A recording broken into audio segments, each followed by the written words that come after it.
नमस्कार दोस्तों, स्वागत है आप सभी का हमारे YouTube चैनल पर। दोस्तों, आज की इस वीडियो में हम अतुल माहेश्वरी स्कॉलरशिप एग्ज़ाम 2023 के लिए जीके के टॉप 30 MCQ क्वेश्चन यानी कि 30 बहुविकल्पी प्रश्न लेकर आए हैं, जो आपकी परीक्षा के लिए बहुत इम्पॉर्टेंट और यूजफुल होने वाले हैं। तो आपको इन 30 सवालों में से कितने सवालों के जवाब पता हैं आप कमेंट बॉक्स में ज़रूर लिखिएगा, और इस वीडियो का फीडबैक भी आप कमेंट में ज़रूर लिखिएगा कि क्लास कैसी रही। तो वीडियो को स्टार्ट करते हैं बिना किसी देरी के।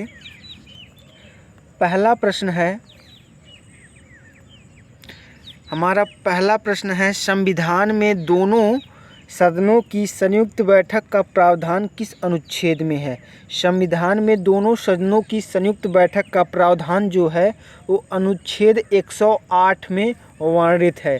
तो अनुच्छेद 108 आपका राइट आंसर हो जाएगा। अगला क्वेश्चन है, विश्व में ट्रेड ऑर्गेनाइजेशन का प्रथम मंत्रिवर्गीय सम्मेलन कहाँ हुआ था?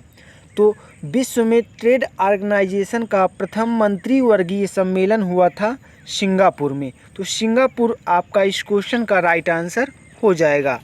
अगला क्वेश्चन देख लीजिए। अगला क्वेश्चन है, अंतर्राष्ट्रीय न्यायालय में न्यायाधीशों की पदावधि कितने समय तक होता है? यानी कि अंतर्राष्ट्रीय न्यायालय के जो न्यायाधीश होते हैं उनका कार्यकाल कितने समय तक होता है? तो उनका कार्यकाल होता है 9 वर्ष तक। 9 वर्ष तक आपका कौन सा विकल्प हो जाएगा? आपका डी नंबर का विकल्प हो जाएगा। तो ऑप्शन डी आपका राइट आंसर हो जाएगा।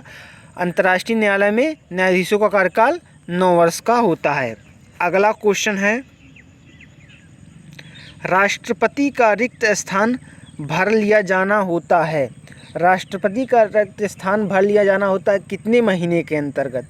तो 6 महीने के अंतर्गत राष्ट्रपति का स्थान भर लिया जाने होता है। अगला क्वेश्चन है,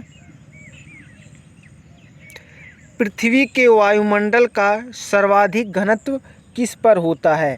पृथ्वी के वायुमंडल का सर्वाधिक घनत्व जो होता है वो क्षोभ मंडल पर होता है। तो क्षोभ मंडल आपका इस क्वेश्चन का राइट आंसर हो जाएगा। अगला क्वेश्चन है, भारत में रिमोट सैटेलाइट प्रोग्राम के जनक कौन हैं? तो भारत में रिमोट सैटेलाइट प्रोग्राम के जनक हैं के कस्तूरी रंगन। अगला क्वेश्चन है, रासायनिक रूप से मिल्क ऑफ मैग्नीशिया किसे कहा जाता है? यानी कि इस क्वेश्चन को इस तरह भी पूछा जा सकता है, मिल्क ऑफ मैग्नीशिया किसे कहा जाता है?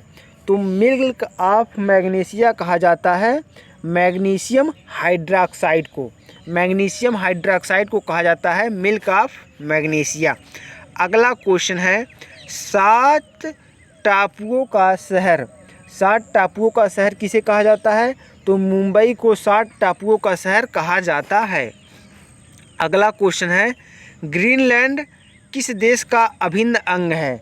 ग्रीनलैंड जो है वो किस देश का अभिन्न अंग है? तो ग्रीनलैंड डेनमार्क का अभिन्न अंग है।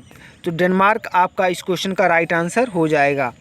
अगला क्वेश्चन है, टेलर घाटी किस देश में अवस्थित है? टेलर घाटी जो है वो किस देश में अवस्थित है? तो टेलर घाटी आपका कहाँ है? ऑस्ट्रेलिया में। ऑस्ट्रेलिया आपका राइट आंसर हो जाएगा। अगला क्वेश्चन देख लेते हैं। अगला क्वेश्चन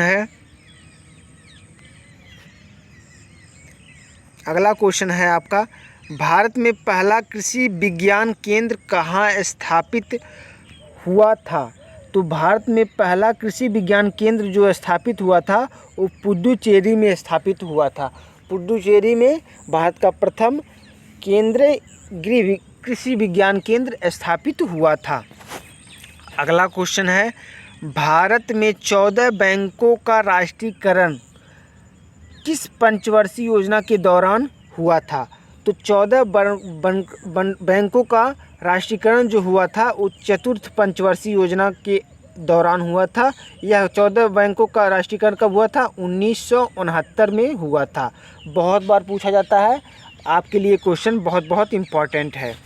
अगला क्वेश्चन है, सर्वाधिक अम्लीय वर्षा किस देश में होती है? तो सबसे ज़्यादा अम्लीय वर्षा पूछ रहा है किस देश में होती है, यानी कि अम्लीय वर्षा सबसे ज़्यादा किस देश में होती है, तो अम्लीय वर्षा सबसे ज़्यादा नॉर्वे में होती है। तो नॉर्वे आपका इस क्वेश्चन का राइट आंसर हो जाएगा। अगला क्वेश्चन है, किसी भी विधि के लिए सर्वोच्च न्यायालय से परामर्श मांग का अधिकार है। तो कोई भी अगर कानून है उस पर सर्वोच्च न्यायालय से परामर्श कौन मांग सकता है, तो कोई भी कानून है उससे सर्वोच्च न्यायालय से परामर्श मांगने का अधिकार राष्ट्रपति को है। तो राष्ट्रपति आपका राइट आंसर हो जाएगा।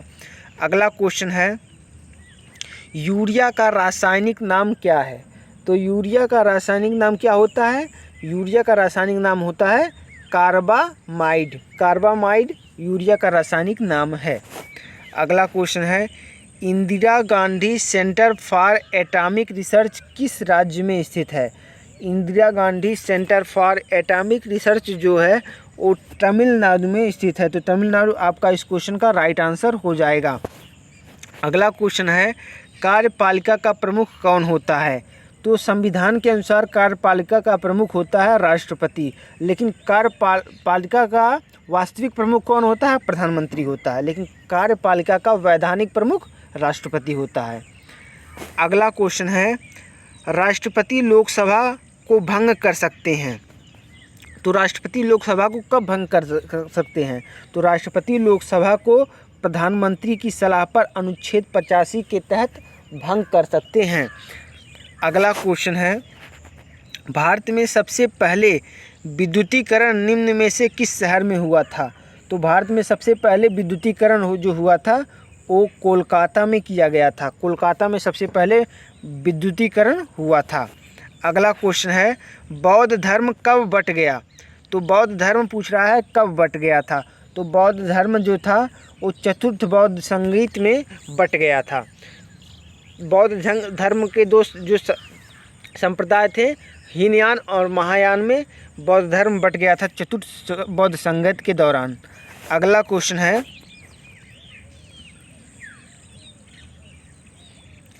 भारतीय जागृति का जनक किसे कहा जाता है।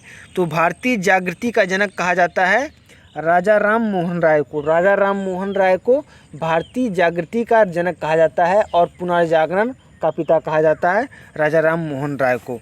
अगला क्वेश्चन है, ब्रिटेन के मार्गरेट थैचर को किस नाम से जाना जाता है। तो ब्रिटेन के मार्गरेट थैचर को लौह महिला के रूप में जाना जाता है।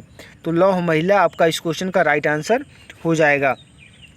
अगला क्वेश्चन है, बिहार बंगाल से कब अलग हुआ था। तो बिहार बंगाल से अलग हुआ था 1912 में।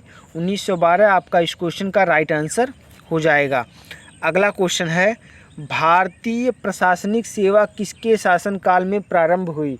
तो भारतीय प्रशासनिक सेवा जो थी वो प्रारंभ हुई थी लॉर्ड कॉर्नवालिस के कार्यकाल में। लॉर्ड कॉर्नवालिस के कार्यकाल में भारतीय प्रशासनिक सेवा प्रारंभ हुई थी।